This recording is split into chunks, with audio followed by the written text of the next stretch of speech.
You're now listening to the Rogue Ones podcast, conversations with extraordinary people doing fascinating things that will encourage us to live with the bend toward the remarkable. Today's episode is for the person who's struggling with an idea but doesn't know how to move forward. And it's for all the mamas out there. So listen on.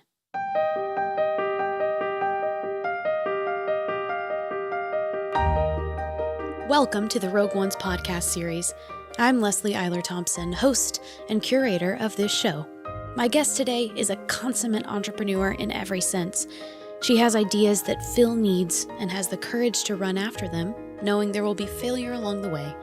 But oh, is it worth it? While a junior in college, Kaitlyn Kirby was given a typical class assignment that led to the birth of an idea.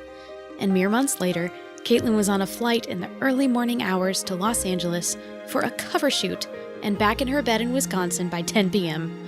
That whirlwind trip kicked off the rest of her career, and with covers featuring Kourtney Kardashian, Tia and Tamara Mowry, Haley Duff, Tiffany Thiessen, Mario Lopez, and so many more, Kaitlyn's budding idea gave way to a remarkable career of extraordinary measures.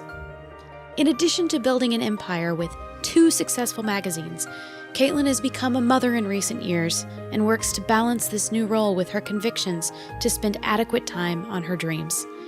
In this conversation, 2 practices come up multiple times that will stick with you after you listen. First, explore your curiosity. This allows for interesting ideas to be born and for newfound problems to be solved. And second, just ask. You never ever know what will come from just asking. Listen for these things as you digest this episode, and you might find the courage to send a few of those emails you've been too scared to let fly.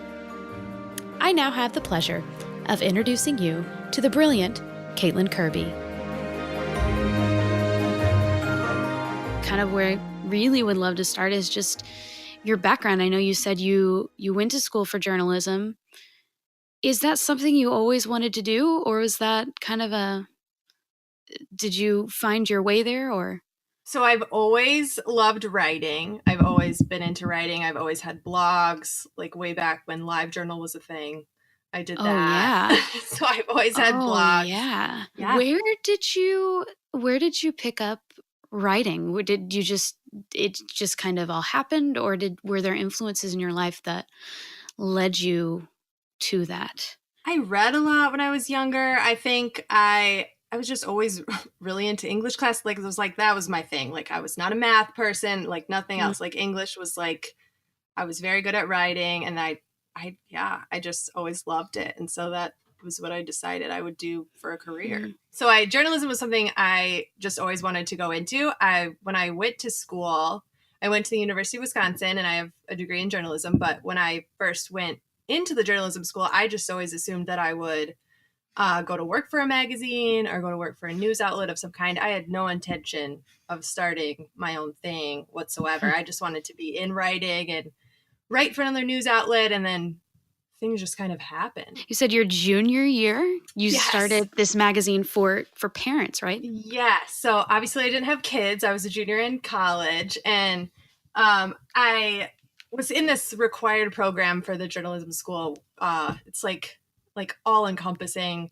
Journalism goes from like writing for a newspaper to like learning WordPress and learning Dreamweaver to like design a website. And I love that. I love that breadth of understanding. It was huge. It was such a huge class. And there was like a designing magazine layout segment of the course. And so then when we got into that, I was like obsessed with everything about it. I like ran. Had you done design at all? I had not. That was the tip of the iceberg for my design career. So you said you ran home.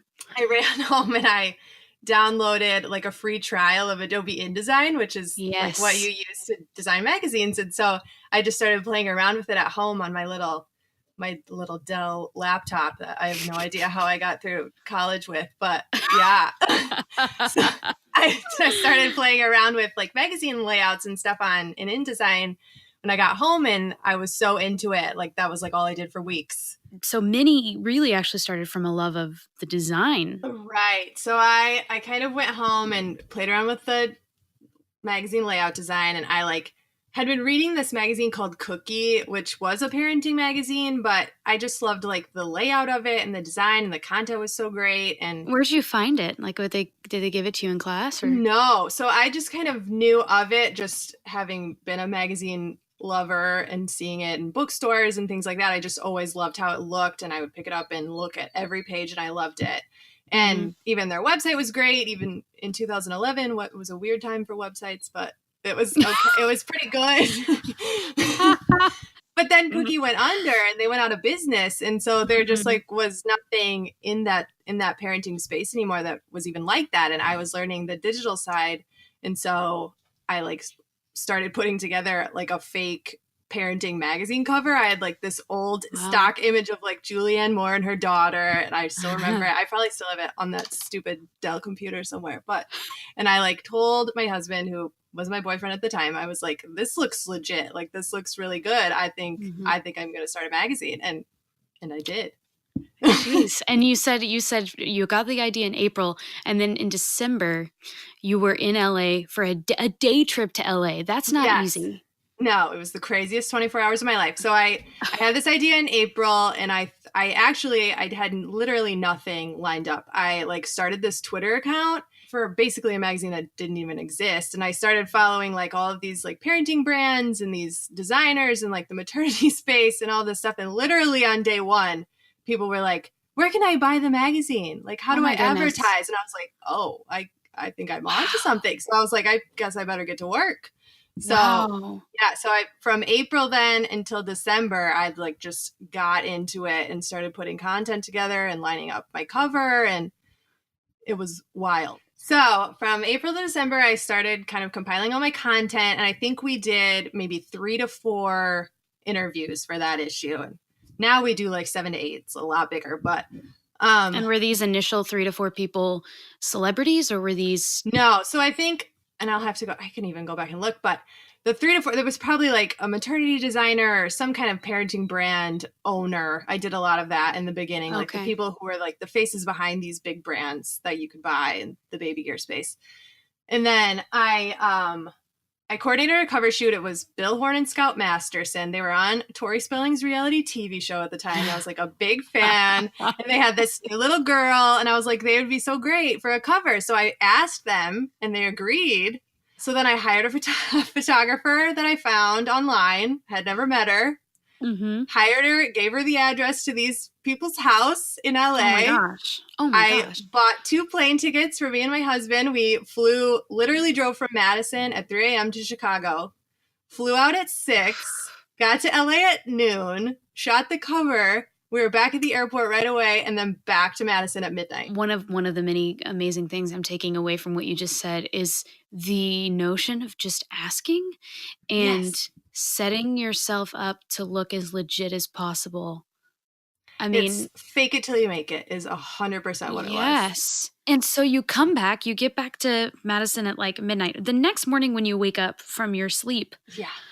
What do you do at that point? I mean, do you start immediately piecing everything together? Yes, I did. I think at that point I had all of like the other interviews done. So this cover was like the last piece of the puzzle that I had to kind of do. And my photographer, the one that I hired for this first shoot, still shoots for me now. She's done like most of our covers. Yeah, like she's been so great from the beginning. And yeah, so I called it like our preview issue, because my intention was not to do 4 issues a year. I was just going to do like 1 a year. Okay. And kind of, because I had no idea where it was going to go. So I called it like our preview issue, and we launched it at the end of December. It had 50 pages, which I thought was like, wow, so big. And now we're like way over 100. So yeah, I just finished putting that feature together, and then I threw it up on our publishing platform is called Issue, and I put it up on there, and we launched it on the website that month. At the end of the month, we had 10,000 readers, which I was like floored. What do you think? What do you think brought most of them? And it's the people that are in it. Like it's the features that I do and the covers that I do. When they share it, it's huge for our traffic. Wow. So yeah, I just thought it would maybe just be my mom that read it. Yes, of course. Well, of course. Always the mom. You can always count on one. Right. one view. Obviously it was a lot more than that. So 10,000 I thought was just, Wow. it was massive. And so I was like, okay, I think, and then literally once we launched it, people were like, okay, when's the next one come out? And I was like, I wasn't planning on doing another one for like a year. Cause I was like, I didn't know this was going to be a thing. And so then I got to work and now we do 4 a year and we're well and over. Is it digital only? Digital. Yes. That's so great. Digital. Yes. You said you're well over, we are well over 200,000 readers in issue. So that's great. And you've had people like Mario Lopez, Tia Mowry, and Kourtney Kardashian. Just living out my 90s dreams with these covers. Yeah, and the Kardashian thing blows my mind because they seem so untouchable. How in the world did that come to be? That was kind of the one that put us on the map. Having networked with so many publicists, and when you have one person in the magazine and their publicist is this person, and then they also represent this other person, and then just the different people that you have on the covers, and then sometimes the publicists come to you and, well, I represent this person, and would you be interested in her? And so I just kind of, through networking and having done these other features, I kind of figured out who Kourtney's publicist was, and honestly, I just sent her an email. I was like, the worst thing she can tell me is no. Right. I have no clue what the next steps would even be and what a Kardashian photo shoot would even involve. Like, that is so crazy. And so I just emailed her, and crazily enough, she said, yeah, she's interested. I kind of have this mentality where I just like say yes to everything and then just figure it out later. So we went for it, and no one believes me, but Kourtney's cover and her shoot and her interview was still to date the easiest one I've ever done. Are you kidding? No, like, she was literally the easiest person in the entire world. Like, my team was there for like an hour and a half, and oh my word, she was like so generous and wonderful, and yeah, it's the easiest. Was it at her house, or where was it at? It was at her house. Yes, it was at her house. Oh my goodness. Yes. That's incredible. You said that was the one that really put you on the map. I'm assuming she shared it then. She shared that she was on the cover of the magazine. It, and it was a pretty lengthy cover shoot. We had some pretty big hair and makeup teams and stylists and photographers involved. And then when she shared it, we went from 6,000 to 15,000 Instagram followers overnight. Oh my gosh. So, and then our traffic, which we had been getting, I don't know, 30, 40,000 readers, went to 250,000 readers for that issue. Unbelievable. It was insane. And you started a second one, right? A wedding? I did. Yes. That one's a different animal, but yes. Is it really? In what way? So, we don't have any celebrity inclusion at all in Tool. Tool is a fine art weddings magazine that I started when I was engaged in 2014. I started Tool just because I was fully immersed in like everything wedding, and I wanted like another creative outlet. And I was like, this is what I do. Why would I not start another magazine in this space? So I did, and Tool we only published twice a year. Tool was full blown from day one. It was not like I didn't launch any type of preview issue or anything. It was 125 pages from the first issue. Well, and the fact that it is fine art, that seems like it's a different. It's not just weddings and haha, and right. Just and like it's yes. I try to be very, very selective about what goes into this one because everyone and their mom has a camera today, and everyone thinks they're a photographer. That's right. Yeah, that's right. Yeah. Tool is how often now? Twice a year. Twice a year, and then Mini is 4 times a year? Mini is 4, yep. And one of the things that you've said is that people think you are like in this high-rise in New York, and you're in Madison, Wisconsin. Did you decide to just stay in Madison, or you just did, and that's just where you... We just really love Madison. The only other place we thought about moving was LA, just because most of my team is out there and it would make things so much easier. But we just really love Madison, and we stayed put, and it honestly cuts down on my overhead quite a bit to stay here. And then changing gears like a lot, you guys have a brick and mortar store now? Oh, goodness. Yes. We have lost our minds. No, that is way cool. What was the impetus behind that? So my husband was a banker, a former banker. So he was very tired of the banking world and wanted to do something else and something more creative. And he has watched me run my own business for 10 years and wanted to give it a shot himself. So we opened, it's a shoe repair store. It's a shoe repair and men's retail store. And my dad actually owns 5 shoe stores back in Illinois and Oh. a shoe repair shop that's been there since the 30s. And so Michael had worked for my dad in a shoe store in college, and he was into it. And he loves shoes. So he has way more shoes than I do. So, Does he really? oh yeah. Oh yeah. That's He's the shoe fantastic. guy. Well, I guess that's probably a good sign that he's in the right Yes. place then. Yes. So we were ready to do something here. And so we kind of just went in with my dad and my stepmom and my 2 brothers. And we all kind of own this new business together. And Michael and I run it every day. I'll get back to our conversation shortly. We talk about unforeseen circumstances that led to her success, entrepreneurship, and motherhood, and things like failure and insecurity. If this is your first time listening to this podcast, I hope you've been enjoying yourself. If you're at a place where you can access your phone safely, head over to Instagram and follow 2 accounts. First, this podcast series account at Rogue One's Podcast, and second, our guest today, Kaitlyn Kirby at MiniMagKate. You can find more information about this podcast and all of the episodes, past and future, at RogueOnesPodcast.com. And now, back to my conversation with Kaitlyn Kirby. What were some of the lucky breaks that you were given that you couldn't have planned on? There's a guy named Joseph Campbell who says there's something like 10,000 helping hands that we don't even see, right? So are there any of those that kind of jump out to you immediately over the last 10 years?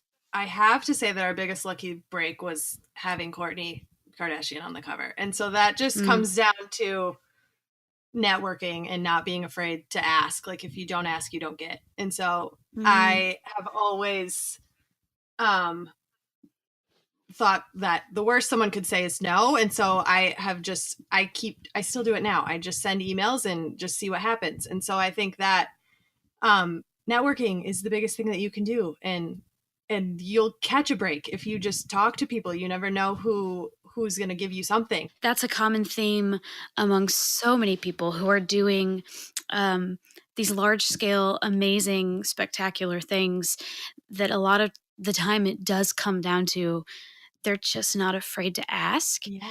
And you just keep at it. And there's been a lot of people that I have asked for something and either didn't hear back or heard a no. And then literally 2 years later, they come to me and ask for something that I had asked them for 2 years ago. And so I'm like, isn't that funny? Yeah. So I hear your sweet little baby. Gosh. And it's totally fine, but this actually brings up a really great question. There are a few people that listen to the podcast who I kind of did a call for questions. And a couple people actually asked, if you ever talk to moms that are doing their own things, that have whatever, what are some pieces of advice that you can give to these people who are really trying to go for something, but then, they have this amazing little creature that they're caring for and raising?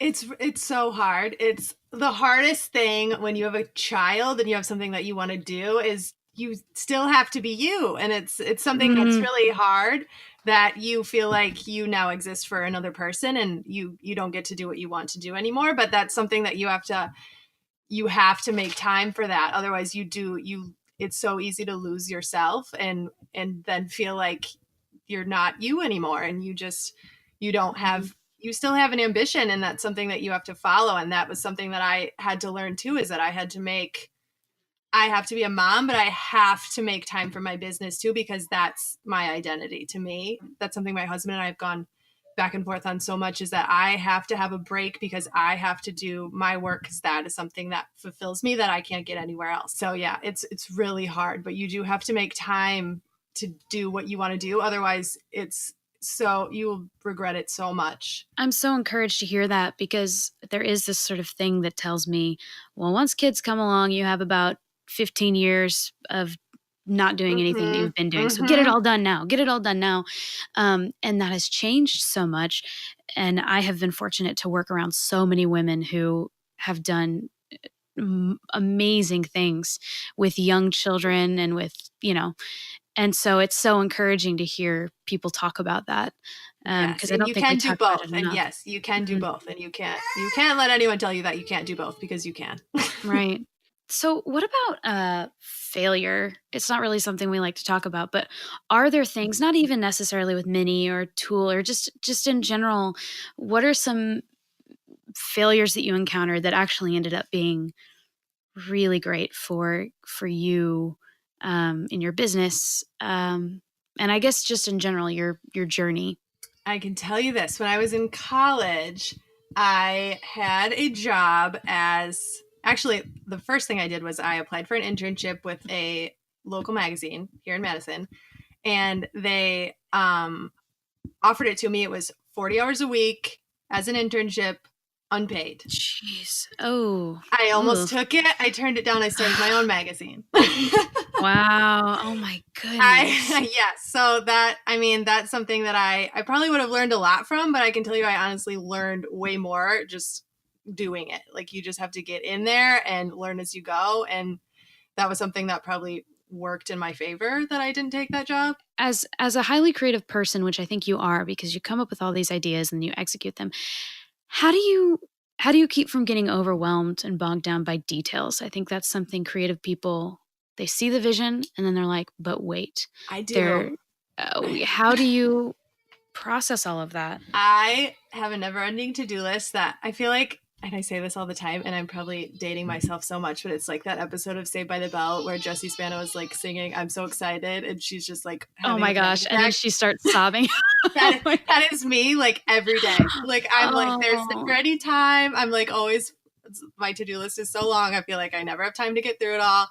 And there are so many details. I like putting together these cover shoots, which are so many moving parts. And Mm. I keep this long list and I have to segment it. Otherwise, I will get so overwhelmed if I don't say, today I'm going to do this interview and tomorrow I'm going to do this interview. And I just cross them off one by one. And if I don't do that, then it will swallow me whole because there is so much to do for each issue that I just have to take it one at a time. Do you have any insecurities that you feel like you battle all the time? I do. Imposter syndrome. Yes. Like, that is me to a Mhm. T. And I think that Mhm. all comes with working from home, which is both a blessing and a curse, because you're doing these really big things and it's so hard to wrap your mind around the big things that you're doing when you're like in your pajamas at your kitchen table and working on your laptop. And I'm like, you don't feel Oh my like you're gosh. doing big things because you're at your kitchen table and Right. how could I be putting all these big things together? And I tell my husband all the time, like, this business feels so much bigger than me because Mhm. I'm one person and working from home in the Midwest, and I have these big teams in LA and New York, and you can easily feel like a fraud. Like, Sure. Well, that's what I think. That's why I get so excited about you thinking about you as a rogue, which is what I call these sorts of people that I'm talking to. Is you've said, yeah, I could go to LA or I could go to New York, right. but actually I could also do it here. And I know for me, having an actual home, having elbow room. You know, we're both from the Midwest, so like Mhm. I like wide open spaces, and our house backs up to a cow pasture, and like sure I could do all of these other things, but actually these are the things that are important to me, and I'm Right. going to make it work here. Yes. That's exactly it. And in 8 years, it feels the exact same. I Mm. probably will never get over the feeling of that I do this little thing in my house and then 150,000, 200,000 people read it, and it's like it blows my mind every time, and it's so hard to wrap your head around. But What's the best piece of advice you can give, maybe for someone who is sitting in a cubicle in a desk, somewhere, and who has an idea or has something that's burning inside them? Um, what would you say to them? I think you just have to get out of your own head. That's something that I do so much, and you have to get out of your own head and you just have to go for it. Like, part of being an entrepreneur, and probably the biggest part of being an entrepreneur, is teaching yourself to stop being afraid of what could happen. But I think that's my favorite part of all of it is the not knowing that in a month you could be in a completely different place than you are right now. So you might get a break or something might click and your business might be entirely different than it is right now. If you want that kind of excitement in your life, you have to commit to doing what you want to do, even if it's a little bit at a time, and you make it your side hustle for a while before you take it to the next level. At least you're taking the steps to get to where you want to be. Otherwise, you'll be so sorry that you didn't. Yeah, if I wouldn't have just said, you know what, I'm going to buy a plane ticket to LA and let's just find out what happens, then we wouldn't be talking about any of this right now. So That's right. yeah. So I think you just have to leap, and sometimes the net appears and sometimes it doesn't. And you just have to be excited to see what happens. There's something in there that just the way you've said that, we need to both hold our dreams and our ideas closely and tightly, but also not so tight that we couldn't let them go if it doesn't work out, or if Right. it, you know, there's a certain sort of confidence with just who we are as individuals, that even if this dream doesn't happen, that doesn't mean that we aren't broken or there's something wrong with us.